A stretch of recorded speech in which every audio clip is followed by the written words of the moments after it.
No, they won't come. Oh, Prashant only. Only Prashant. Only Prashant. No, but we'll hear Mr. He said 20th March, so I thought he might come. He might come today. Om. We'll start. Partaya pradibodhidam bhagavatam narayanena swayam vyasena kradita puranamuna madhye mahabharatam advaitamridavashini bhagavati ashtadashadhyayini Ambajvamhanusantadami Bhagavate Te Bhagavatveshi. Verse 47. Doing one's own duty. Doing one's own duty is better than the duty of another. Shreyan swadharmo vigunaha paradharmat swanushthitan Swabhavaniyatam karma kurvannapnodi kilbisham. Vigunaihi, devoid of merit, swadharmaha, one's own duty. Swa Anushtitat. Anushtitat means well done. Swanushtitat, well done. Paradharmat, the duty of another person. Shreyan is better. Swabhava niyatam karma, action enjoined according to one's nature. Kurvan, doing. Na apnoti, one does not gain. Kilbisham, blemish. One's own duty, devoid of merit, is better than the duty of another. Well done. Doing action enjoined according to one's nature, one does not gain any blemish. If you understand duty in terms of a universal order, then Gita has a scriptural value. Otherwise, Gita would only be applicable to a particular group of people at a particular time and place and lose its status of being a scripture. In order to be considered a scripture, a text must have a universal message. The context can be cultural or topical, but its spirit must definitely be universal because a scripture has to address not one group of people, but all human beings throughout the history of humanity. The Gita here says Manava, a human being, not Vaidika, the Vedic person, because it is talking about facts which do not change as the times change or the society differs. If I speak keeping the human being in view and the people in front of me happen to be Indian or Chinese, naturally it will condition the character of my talk but not the content. In addressing the Chinese, I may say certain things that are relevant in China.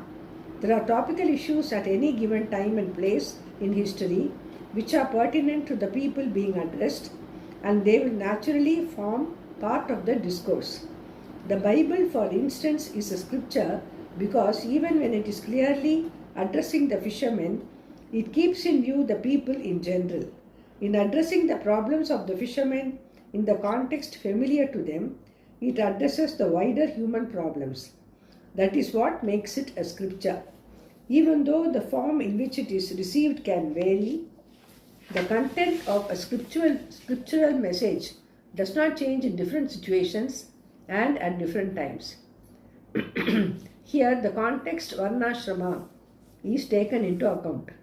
One's own duty, Swadharma, is determined by the societal group into which one is born, Varna, and the particular stage of life, Ashrama, that one is at. Whether one is a student, Brahmachari, or a married person, Grihastha, or preparing for renunciation, Vanaprastha, or a renunciate, or a Brahmana, Kshatriya, Vaishya, or Sudra, determines exactly what the duty of a given person will be at a given time. That is Swadharma. The whole system is visualized for the purpose of one's inner growth, and it has prominence in the Gita because Gita is nothing but a Smriti Grantha which visualizes the end, moksha, in keeping with what is said in the Shruti, not as a thing to be accomplished later, but as something which is the very nature, Swarupa of oneself. Keeping that end in view, the Veda must present a way of life that will help to accomplish it. The Veda says all this for your growth alone. If I talk about moksha to a person who is interested only in artha and kamas, securities and pleasures, and not ready for moksha, he will sympathize with me thinking, I have missed out on life. So you have to be ready and understand that the Veda says this, even though you go for security artha and pleasure kama, you should not give up dharma. In adhering to dharma, you will learn to yield a lot because likes and dislikes, raga dveshas, have to be thrown into the background when duties have to be done. What is prohibited, nishiddha karma, has to be avoided, and what is enjoined, vihita karma, has to be done. You may even do kamya karma, but not at the cost of dharma. This is the first lap of a human journey. Next, the Veda and the Gita tell you that this is all useless. Yata iha karma chito loka kshiyate tata amutra punya chito loka kshiyate. Even though a person may have been performing rituals for limited ends, he would have been repeating the Upanishad mantras which would give him some vague knowledge of moksha and also Ishvara's grace. That will bless him with viveka, discrimination, after which the enquiry really starts. Enquiry into the ultimate human end. What is the enquiry?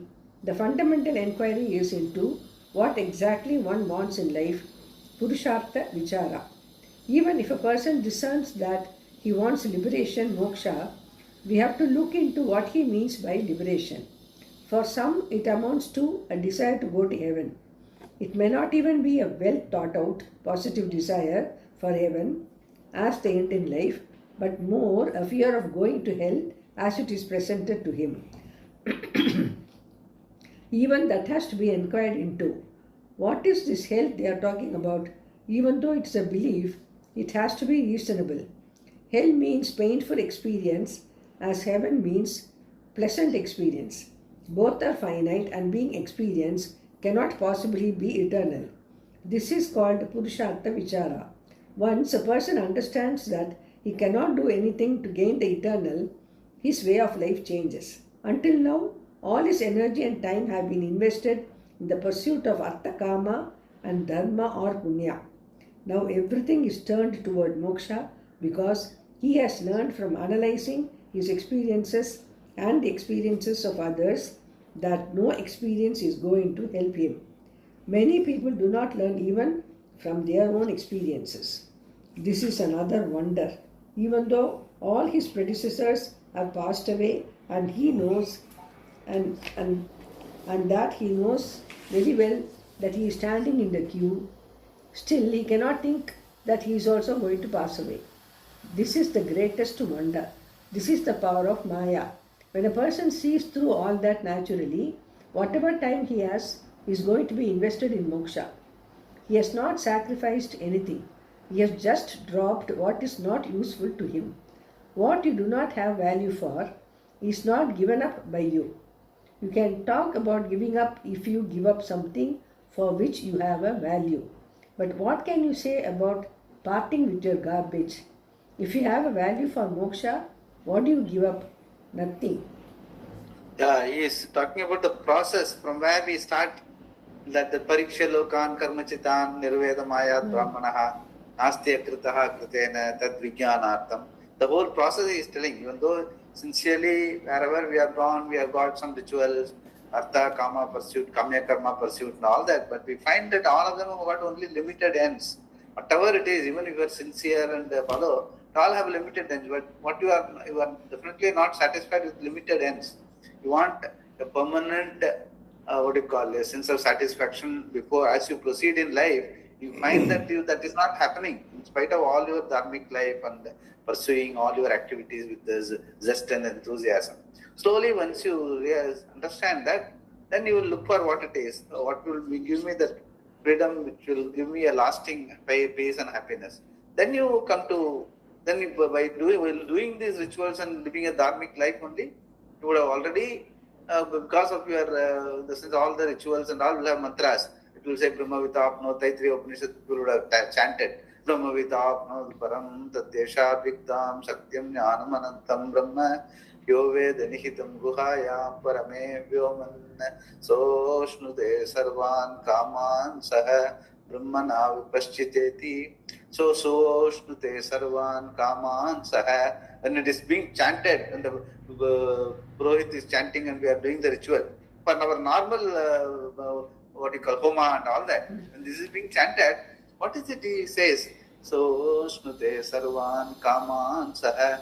By the person who is having this understanding will have Sarvan Kaman Saha. Now just for this one particular one Ayush Homam, one particular year, I am doing this Homam. Whereas here he is talking about a mantra which says, So Snute Sarvan Kaman Saha. That means all kamans can be simultaneously fulfilled. What is it? Then you will, once you start listening to this for so long, when all the rituals and Veda Parayanam is going on here and there, wherever we are going, and the madam, inta madam, you will find, see, we are listening to all this, what it means. One day or other you will, because of your dharmic life, one day or other you will start inquiring.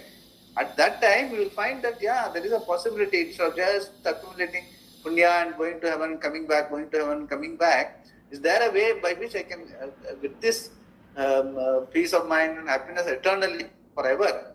Then that means that I have to inquire into those mantras. That sort of a, this thing will come. Once you get that sort of an interest, all your dharma, artha, kama will get left behind.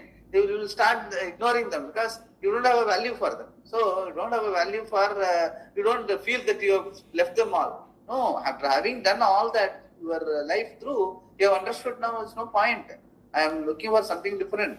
So once you do that, then you will definitely, then there is no question of sacrifice. You have looked for something higher. You are going for a higher purpose, and that is why you are inquiring into the Shastra. So that is the sort of value you will gain over a period of time when you live your dharmic life, when you do your Swadharma and all that is helping us to pass the journey through all normal life also. You can still get to this understanding by living a normal life, but you have to scrutinize. You cannot just like mechanically live. Whatever puja and all, everything you do, you must scrutinize what it is all about. What am I looking for? What it is they are giving. Somewhere there is some method in all that. You must pursue that. You must go to that particular guru, acharya, the text, and try to analyze it. That's what we are doing. Basically, why we come to Gita. All of us have come to Gita. Why? Because by living in that sort of a life, we are looking for something better, and we find that what it says is something. The reality is much much embellishing. Without doing anything, we are able to understand this. Our reality is the Purnam being, which you are not seeking it outside. It is our reality which you have to understand. So that much of what is needed is only a calm, inquiring mind. Once that is there, which you already have, then you get encouraged. More and more you get encouraged, and you come to this sort of this stage where you talk about in the 18th chapter, Bhagavan is explaining, and we are able to go through that with leisure, with some shraddha and all that. That's what we are, that is a culmination of our life and understanding. That's what he's trying to do here. Pursuit of moksha is not selfish. Pursuit of moksha is not selfish. Once you take to this pursuit, there are those who will say that you are self-centered. In fact, the Shastra asks you to be centered on the self. If everybody is self-centered, and anyone who says he is not, has not understood the nature of his own pursuits. Typically, a person who does charitable work will say that he is not self-centered, that he is helping others. I would ask him, who are you to help others? So many people are necessary to keep you going. How many people have to work in the field of agriculture that you can have bread today? You are kept alive because of hundreds of forces. Who is working for whom? So many people are working for you, and you say you are doing some charity. If a person or society allows you to do some charity, that is the greatest charity. Everybody wants to be on the giving end. Nobody wants to be in the the recipient of anybody's charity. It is against human dignity. Therefore, if somebody receives from you, you must be blessed. Though the one who receives is obviously blessed, the one who gives is more blessed because he is able to give. That is the nature of charity. Further, why does one do a charitable action? If we say you cannot be happy in the face of the suffering of another, then you help that person so that you can be happy. It is very natural. You may be part of the whole. You are part of the whole, and there is some suffering. And if there is some suffering there, you cannot be at ease. So you try to do something about it. How is that selfless? It is all your own sake for your own growth and peace of mind. There is nothing wrong with that. I just want to make it clear that there is no such thing as selfless service. There is only one self-service. It may be a community self or a national self or a religious self, but every action, including a charitable action, is self-centered. In the pursuit of moksha, however, all your attention, time and resources are invested in your own self-redemption. This is the greatest service you can do for society, because once you are free, you are no longer a problem to anyone.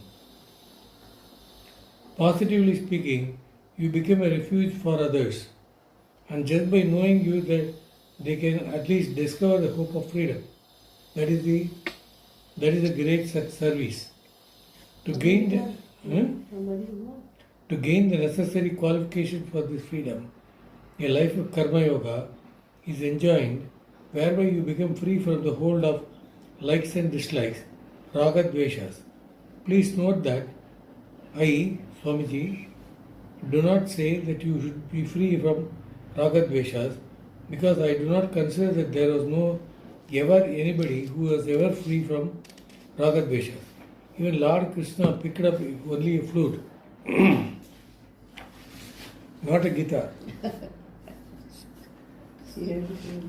He had his own likes and dislikes, as did Shankara, Vasishtha or Vamadeva. Nobody is free from raga dveshas. They can be simple vibhutis, glories for you, or they can bind you. Whenever Shastra talks about raga dveshas, it is not talking about your non-binding likes and dislikes.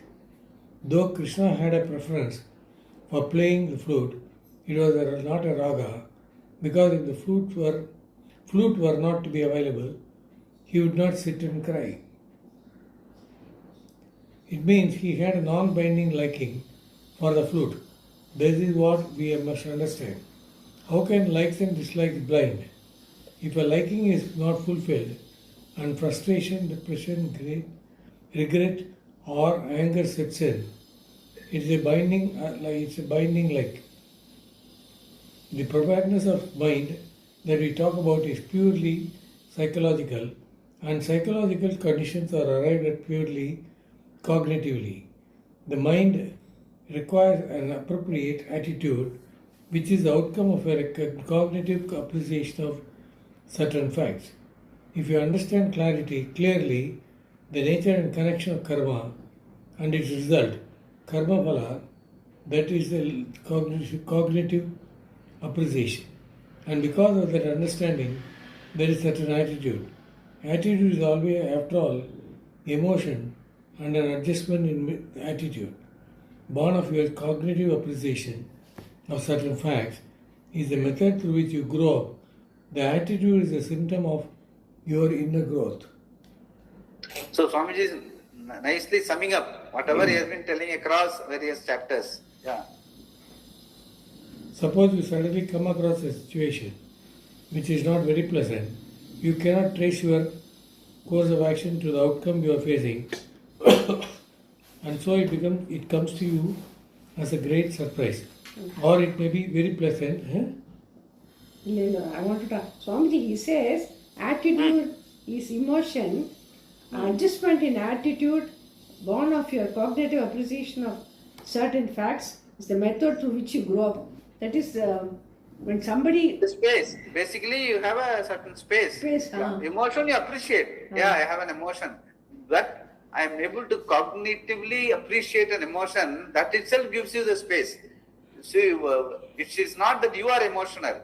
You are getting an emotion, you are able to look at it. You are cognitively appreciate it. Then automatically there will be a space, a certain distance. Whether that emotion is, even if it is valid for you at this particular point in time, whether it is helpful in the situation to express it, or you sit on it and later you do it, whatever. In the sense, that should be, the space should be required. That is called cognitive appreciation of an emotion.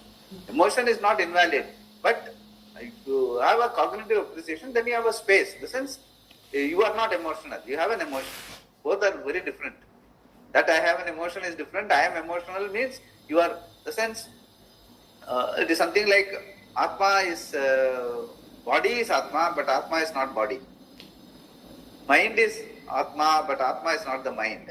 Same, in the sense everywhere, the I, the person, with reference to whatever you have discussed, the I, the being, is kept above all these things, above water at all times. And you are able to cognize everything that is happening in your likes and dislikes, emotions, everything. You are in charge. That is the Swamitvam. That is called you are Swami. At that point in time, then you will be able to appropriately express. It may be in a situation where an emotion can be expressed nicely, people may appreciate it. And whereas there can be a situation where the emotion may not be appreciated. That time you keep it in abeyance. All those things are possible only when you cognitively appreciate it. That's what he is trying to say. He says nothing is, everything is a vibhuti, but everything has its own time and place for you to express or for you to act on. So as long as you are able to act on all of them appropriately, then you are in line with your understanding. Since your understanding is of Shastra, what you have gone through, all this, the appreciation is good, and you are growing in your maturity in terms of Dharma, Artha, Kama, and all, everything has its place, but you have you want to be at home with yourself. The appreciation of moksha, meaning you want to enjoy that freedom which you have seen through all the mantras and all of that. Now you have started inquiring into it, you have started understanding it. So you are not so much after Karta, Kama, and even Dharma for that matter, Punya, Papa, and all that. But you want to be at peace with yourself, what the Shastras talk about. And so at any point in time, any emotion, any kind of activity, you will weigh in whether it is your Swadharma, whether you are doing what is appropriate to the given situation. And all that you will weigh in and act on it, and you will just keep moving. You will act on it, you will not be really worried about what happens, whether the result is in accordance with what I wanted. Okay, if it comes, either way it's okay. Whatever it is, I am able to accept as prasada and keep moving. So that way every day, the day-to-day life will be at peace with yourself, and you will find a greater value for that sort of an understanding. Yes, by this understanding, now, from here and now, I am at home with myself. That is what my original journey was when I started Gita, studying and all that. Now I find that whatever I have been doing all along in my life, living a dharmic life, pursuing legitimate pleasures and all that, and come as I grow up, now I understood I have got a value for this. What is called not fleeting pleasures and all that, something permanent freedom. Where is it? By the understanding that I, the being, is above all these things. And I find that I am at home with myself because I am able to see my emotions, I am able to see my likes and dislikes. Nothing binds me. Whatever is possible, I keep doing and keep moving. So my day to day, I find peace with myself. That is the success in itself. That's what as it grows, you will be able to understand all these things. You don't have to renounce or something. That's what he's trying to say again and again. What is there to renounce a kuppai? Garbage, he says. Nobody has to develop a value to vairagya towards kuppai. We are doing it time and again. Every day we are shedding lot of things what we bought 10 years back now is going into kuppai. You are not crying over it. Your own value has changed towards that. Even a lot of patrika, marriage invitation, so many things you get. Everything you don't accumulate. Yeah. One day or other they go into garbage. Even though they may be very close, dear and near people. How can I put a marriage invitation in dustbin? But we do it.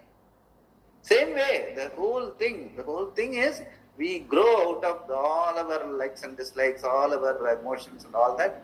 We find that we are at peace with the myself because the reality understanding is whatever changes. The changeless is the only reality, and I have got a value for it. And my reality is the changeless, and I am at home with myself. Whatever I have to do all along, I have done. Okay, I have done my best, and I have no regrets in the past, and I have no great expectations about the future. I am happy, I am at home with myself. That sort of understanding, appreciative, cognitive appreciation and understanding should grow as you go through this whole Gita, especially when he is compiling the 18th chapter. That's what he's trying to say. Yeah. Suppose you suddenly Suppose you suddenly come across. Suppose you suddenly come across a situation. 1 minute. Yeah. What did you say? Prashant said something. Yeah, read. Okay. Suppose you suddenly come across a situation which is not very pleasant, you cannot trace your course of action to the outcome you are facing, and so it comes to you as a great surprise. Or it may be very pleasant but definitely sudden. How are you going to deal with it? If you do not get elated or depressed, no abhinandati, Na abhinandati, na dveshti. Yeah. You would appreciate the fact that you have made it, you are prepared. You can be sure that you are not in the hands of ragadveshas. When you do not seem to be bothered by any experience, it only makes you wiser. You keep moving, greeting each day afresh, so that your whole life is a series of events unfolding for you. That is all life is. Events just keep unfolding one after the other with each tick of the clock, each one different from all the others. What are you going to do? Are you going to be here to meet the new event, or are you going to be buried in the past? Usually we are either in the cremation ground of the past or still in the womb or unborn. Womb unborn. New events keep coming, and you have to be alert to receive the message each one carries with it. If there is a person who can do that, he has made it. Where is binding ragadvesha for such a person? He can spot a few more. Thus, when the Shastra talks about ragadveshas, it is referring purely to those that are binding.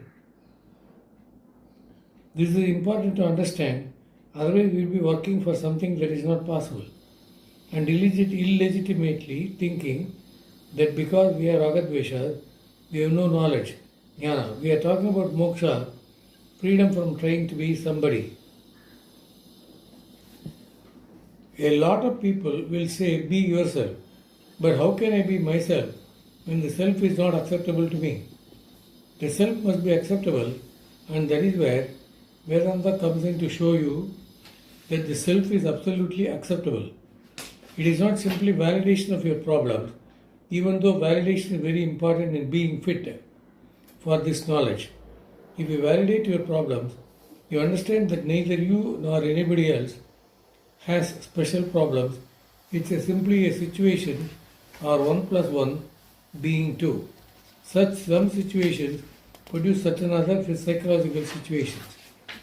Once you have validated yourself, you are ready for the journey. And this self-validation is gained by karma yoga. Now in this, which karma is better? Sweeping the floor, cooking a meal. There are 100 different things to do. Which one is better? None. What is better is for your attitude to grow, to understand the concept of duty, to see how beautiful it is.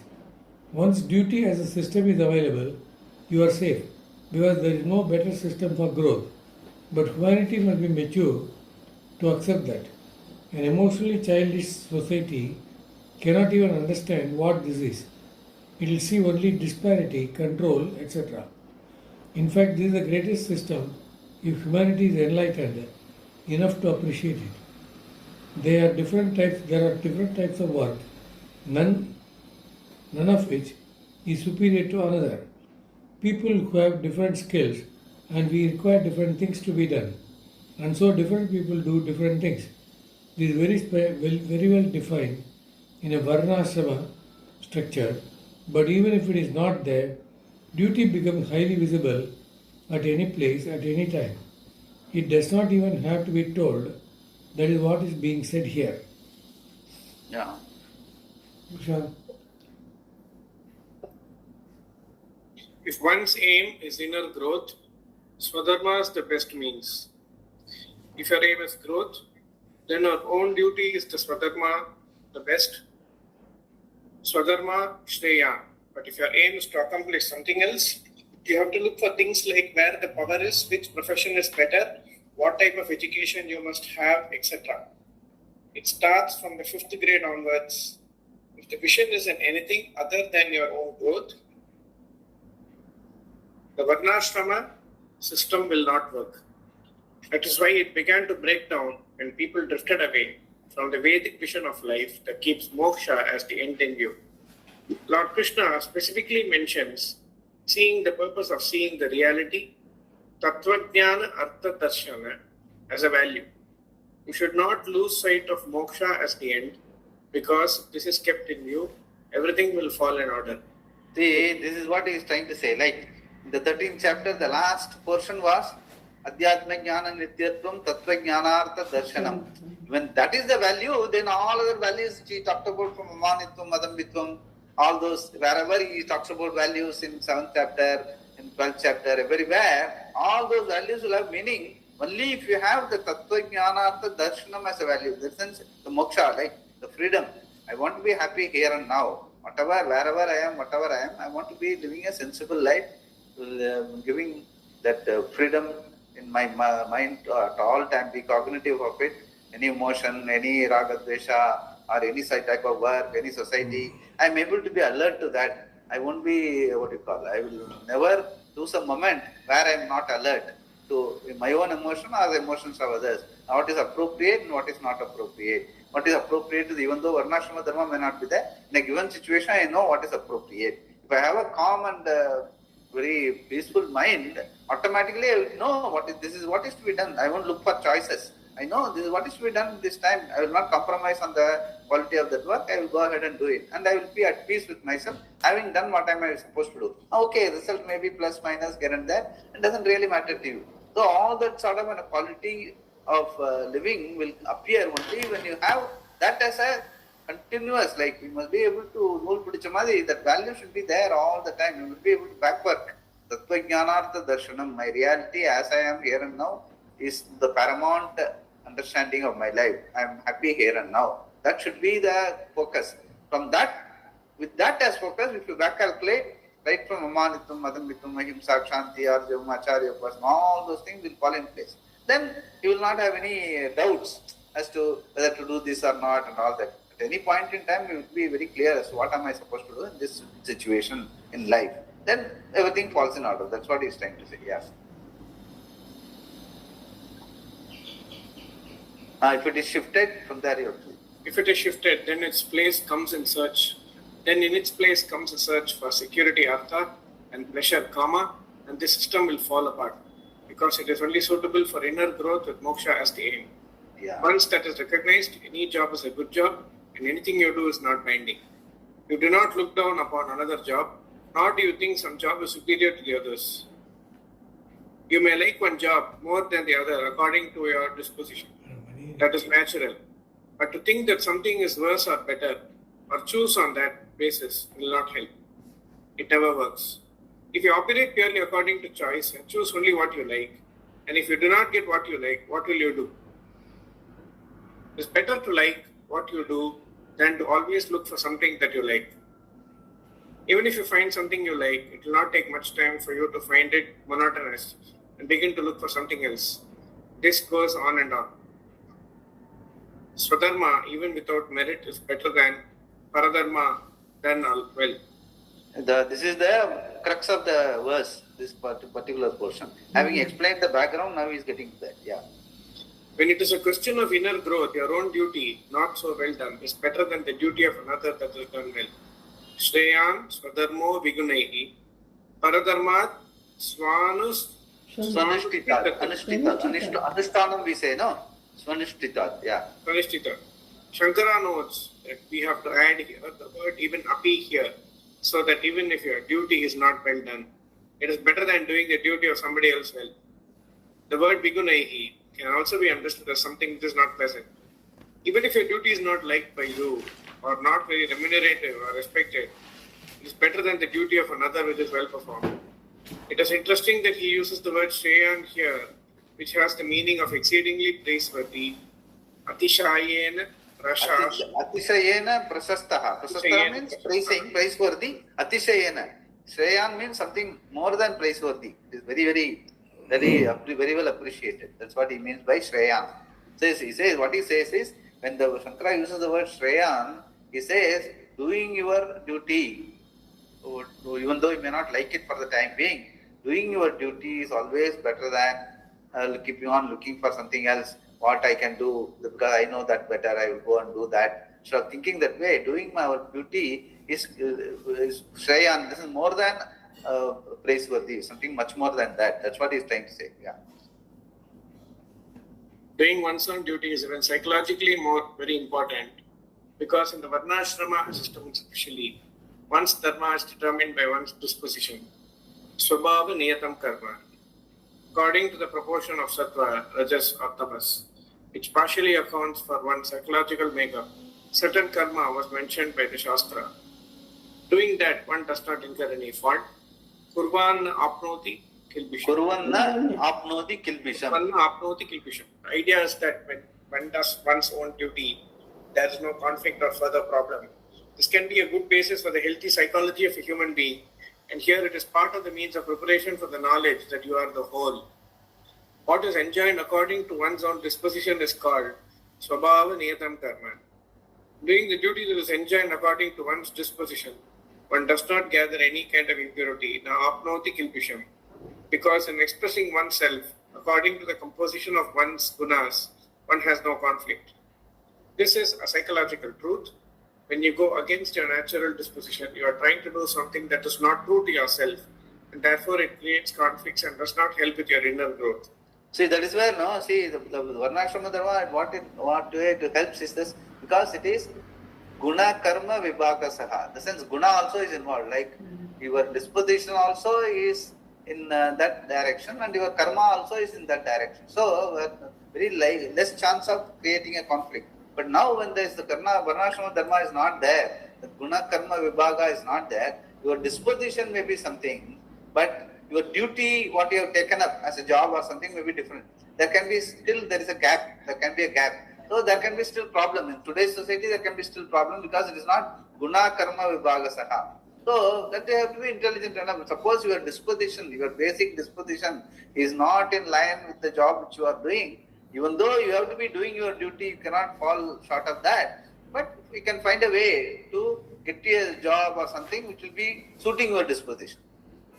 Looking for that change, and then as long as you do your duty, you will be able to find a way to get to your a job of your disposition. But that cannot be the only thing. As long as you are in a job, you have to do what is appropriate to the given situation. There is no choice on that. That's both the things he has emphasized here. Yeah. One who acts according to one's swabhava does not incur fault. Further, impurity, kilpisham in the context of Varnashrama Dharma is not merely conflict but papa. Because if one is not doing one's prescribed duty, one is transgressing dharma. Since this follows the discussion about karma that is born of one's nature, swabhavaja, it cannot be anything but a natural expression of one's own guna composition. If one's karma is chosen according to one's disposition, one avoids conflicts and sattva becomes more predominant as the mind. Free from conflicts becomes tranquil. All these qualities of a matured mind that we talk about, like shama and tama, will be there if a person follows what is enjoined for him according to his disposition. However difficult or easy it is, he does it. Suppose a Brahmana who is supposed to do Vedic chanting decides that it is too boring and wanting some challenge joins the army.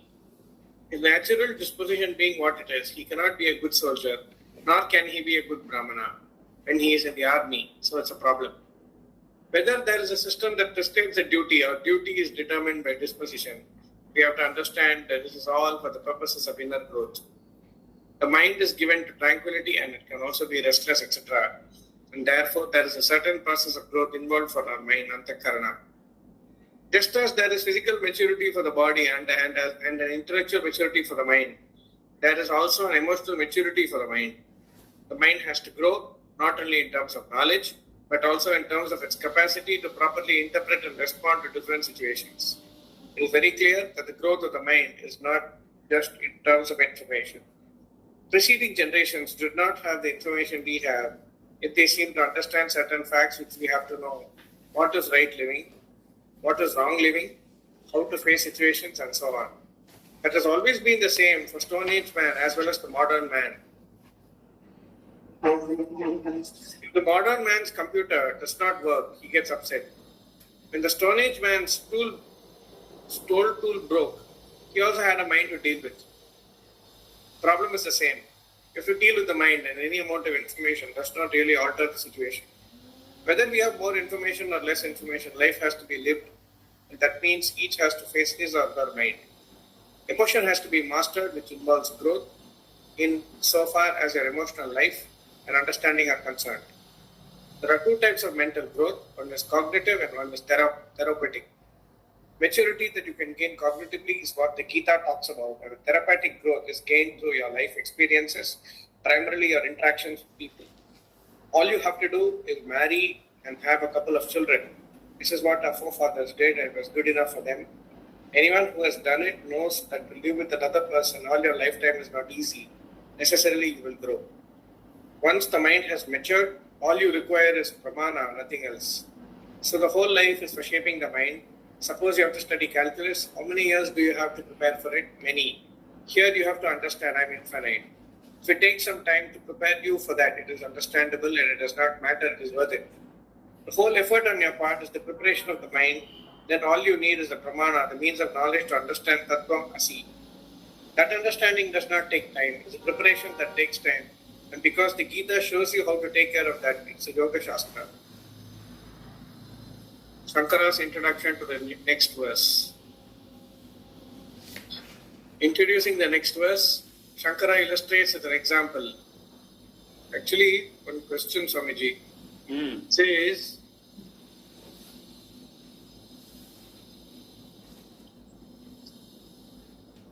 here Swamiji is meaning anything that we do, right, Swamiji? Yeah, anything. In the sense, it doesn't. That is why, that he doesn't bar anything. Whatever we do, we have to grow. Every situation in life is presented to us only to grow. That is what we should keep in mind.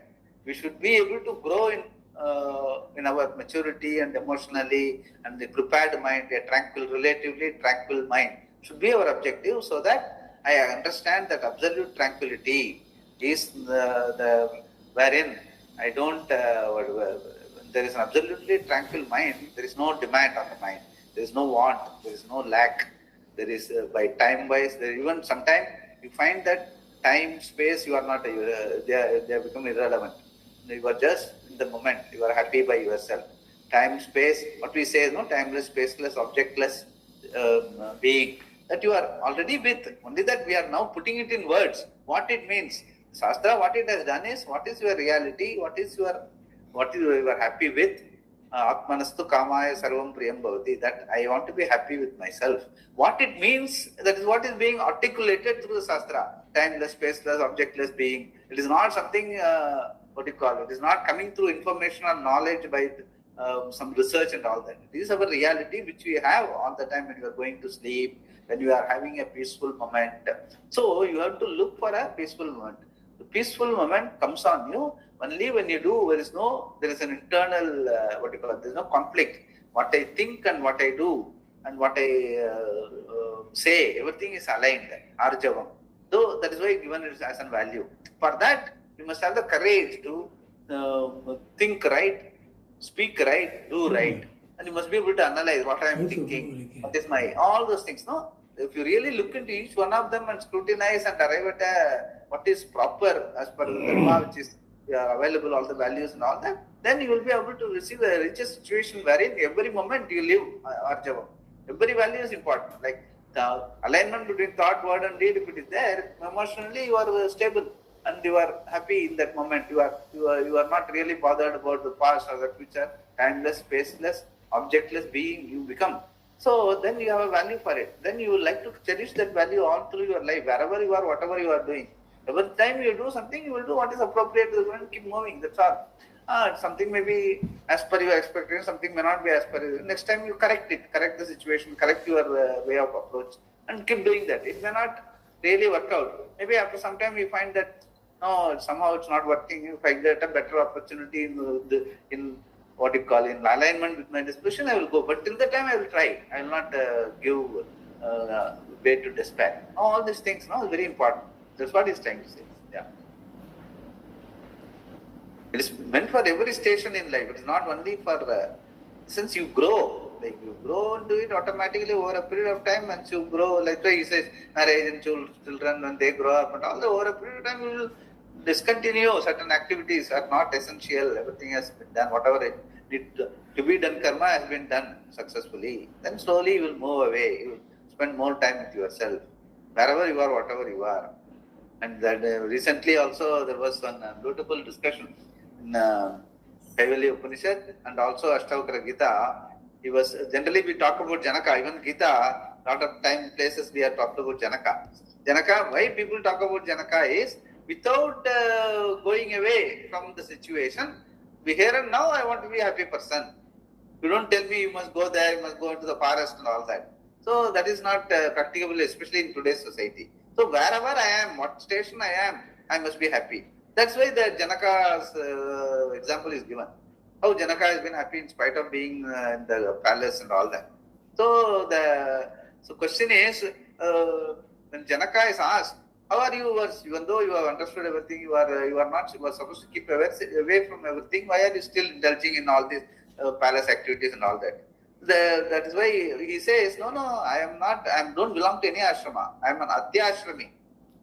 He says, I am beyond. I am neither a brahmachari, nor a grihastha, nor a vanaprastha, nor a sannyasi. I am beyond all that. I am being. I am the reality. I am very clear. I am atyashrami. He says, and that's what atyashrami is equivalent to Paramahamsa sannyasa. Meaning there is no niyama. Paramahamsa dandi sannyasa means there is niyama. Like you have to be a matadipati, you have to follow certain niyamas and all that. Whereas Paramahamsa sannyasa means no niyama. So that is equivalent to atyashrami. So Janakadeha, it's easy to tell about Janakadeha. But what was his mental disposition was atyashrami. He was a Paramahamsa. Paramahamsa means reality, understand. The Viveka is 100%. Hamsa means what? As I've told before, Hamsa is a bird which was able to, at any point in time, without milk and water, it will be able to do the separation. Take only the milk. So, to that extent, your Viveka is so complete.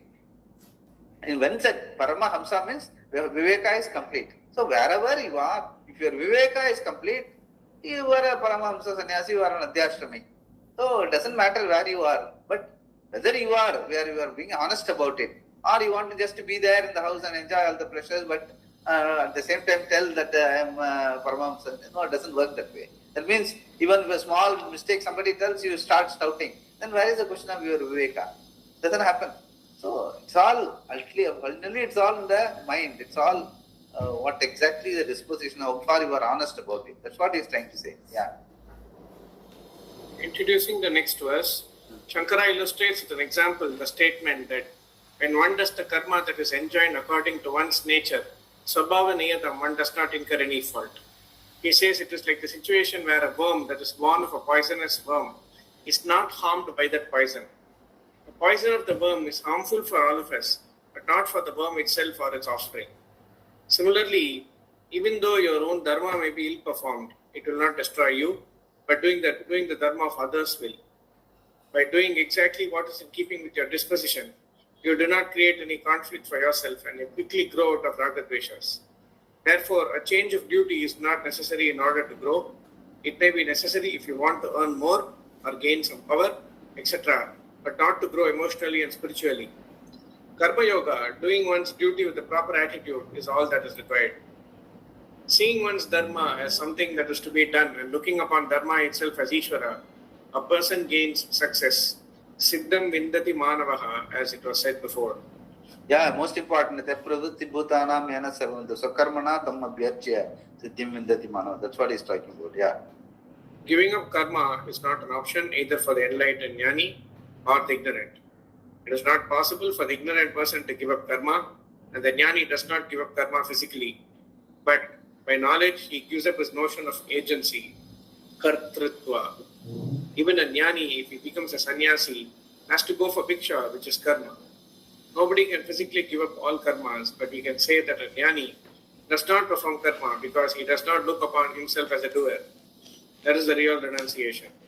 Giving up obligatory karma is an option as a lifestyle. The other choice being a life karma yoga, but there is no possibility of totally giving up karma for anyone. Therefore, it is better to continue to do the actions that are natural, swabhava niyatam karma. In that way, one does not incur any fault. So, very good. Therefore, Bhagavan says, verse 48, all undertakings are inherently defective. Yeah, this I have told before also. Karma doshavat, there is a shastram for that, yeah. Sahajam karma kaunteya sadoshamapi na tyajed sarva rambahi doshena tumenagni vivavritaha. Sahajam karma, the karma that is natural according to one's birth. Kaunteya, O son of Kunti Arjuna, sadosham api, even though defective, na tyajed, one should not give up. Sarva rambaha, he. Sarva Rambahi. Sarva Arambahi, meaning when he says Sarva Arambaha, meaning any karma is called Sarva Arambha. Because any karma starts with the beginning, right? So Sarva Arambha means any karma. That's what he means, yeah. Because all undertakings, Avritaha, are covered, Doshena with fault, Agni Iva like fire, Dhumena with smoke. The karma that is natural according to one's birth, Kaunteya, Arjuna, though defective, one should not give up because all undertakings are covered with fault, like fire is covered with smoke. What is Sarvarambha Parityagi, Swamiji? Sarvarambha Parityagi, this don't take to any karma. Oh. Sarvarambha Parityagi means by, in the sense you are not, you are by understanding, you clearly understand that I am not doing anything. It is not that I am doing something. Phenomenal things happen, like what we have been telling, no? That nimitta matram bhava savesachi. That is what it is, sarvarambha parityagi. By understanding, you are very clear that you are not doing anything. But at the same time, things are being done. Karmani akarmaya pache. Akarmani cha karmaya. Sa buddhiman manushyesu. Sa yuktaha sa krishna karma krita. He is a buddhiman and he is a person who does all jobs well. So a fellow who never thinks that I am doing, and never says that by not doing anything, I am not doing anything. Just by sitting tight, you ask somebody, fellow who does not do anything, I am not doing anything. No, he is doing the thing I am not doing. He is very much aware that I am not doing anything. That means he is lazy, he is guilty inside. He might be doing a lot of things inside, actually speaking. So, it doesn't work that way. He says, you do whatever is appropriate and without the sense of doership. And saying, you understand everything is nimitta matram bhava, what is to be done in this situation, in this position and there. That is in terms of a jnani, a person who has already understood the whole thing. He will, whatever he is doing, he is not doing anything. Kinchit, naiva kunchit karomi saha. That's what Shastra, Gita itself, we have read it before. Naiva kinchit karomi saha. Bhagavan, so much is being done, but still naiva kinchit karomi saha. That's how it will be. That is what is sarvarambha parityagi. Here, sarvarambha meaning karma, basically. There again, sarvarambha parityagi meaning karma tyagi, karma tyaga. The karma that is natural, sahaja, is the karma that one is born into. This is the same as the swabhavajam karma that we saw earlier. Any karma that is natural consequence of the situation into which one is born, one should not give up. Why would one want to give up? Every karma is inherently defective, sadosham, because it is within the three gunas, therefore perpetuates a life of becoming samsara. That is why it is said earlier, the topics of the Vedas are born of the three gunas. Therefore, Arjuna, be free of what is born of the three gunas. Traigunya Vishaya Vedaha, Nistraigunya Bhavarjuna. Yeah, that's what Bhagavan himself tells Arjuna. Just imagine. The whole thing is, the whole karma is only in this particular sentence. Traigunya Vishayaha Vedaha. All karmas, whether good, bad, ugly, whether it is Swakarma, not Swakarma, anything. Everything is within this only. Traigunya Vishaya Vedaha, Sattva, Rajas, Tamas. So any good karma also, will little bit of tamas will be involved. And little bit of rajas, a bit of a greed, everything will be involved. So, as long as it is changing, we are looking at a changing situation, the changing situation will have all these doshas. Because the change itself, eventually, finally, when you look at, the changing is only an appearance. It is not the reality. The changeless is the reality. From the changeless, your reality, everything you will find that whatever you are doing, little bit, even though everything I am doing good, but little bit of dosha is there. You yourself will find, or somebody else will find. Something always will be there. Because that is the nature of the changing world.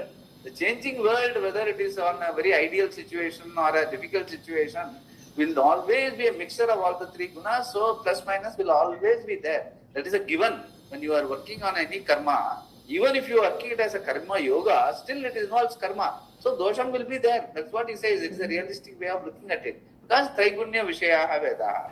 So nistraigunya bhavarjana means what? You only is a nistraigunya.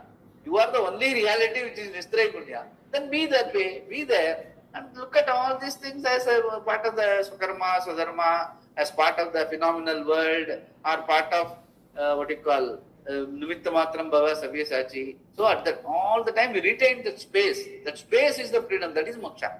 There is no other moksha. Moksha means freedom. Freedom is the space between your reality and the world which you are dealing with. So right now we can enjoy that freedom. As long as you are alert to that all the time, in every moment in your life, if you are alert to that, you are a free man.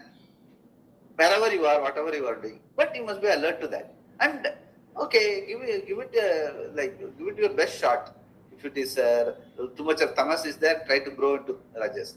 If you are too much of rajas is there, no, not too much of greed and anxiety and atramala, put it down and bring it, become more sattva. Then whatever you do will have a more sattva element. To that extent, it will be better. It is not that it is going to be 100% better. A little bit of dosha will be there, but it will be definitely better than what you are doing before. So that is called growth. That's what he says. A personality. Even for a jnani, a personality will be there, a mind will be there. There he has to be very alert to all that. Anything and everything, you must try to keep growing from tamas to rajas to sattva. His own sleeping quality may not be good. If it is too much of sleep, you must avoid that. Too much of eating, something, you may like coffee, too much of coffee. Cut down your coffee. All those things, everywhere it is possible to improve. And so there is nothing like the last thing is done. Continuously, because the world is like that, changing world. It is continuously changing. There is no reality. That is why it is changing all the time. And changing world will be like, when it is basically not real, naturally it being mithya, it will have always a blemish. That is what he says. Sarvaramba is going to be doshavat. All karma will be doshavat. Because it is a mixture of all the three gunas. And it is a changing reality. So it will have some dosha. So that's a given. Don't fret over it. Mistake, it will be there. It's part of it. So only keep improving. That's all. Yeah. Everything in the world is within the three gunas, including karma. And all karmas are defective because by doing them one cannot possibly get moksha. However, even though the karma into which one is born, sahaja, is necessarily fraught with this defect, sadosha, one should not give up, give it up, not yet. Yeah, we'll stop here. We'll stop here and we'll start. So, duty, the whole thing, right now, if you have a value for moksha, the freedom, you must be able to see that space. That space, if you have the freedom. And at the same time, you are able to do what is supposed to be appropriate to the given situation. But alert living, apramatta is the most important thing. Having understood the whole thing, that is very important. Yeah. Om Purnamada Purnamidam Purnamudachyate Purnasya Purnamadaya Purnamevavasishyate Om Shanti Shanti Shanti Hari Om Sri Gurubhyo Namaha Hari Om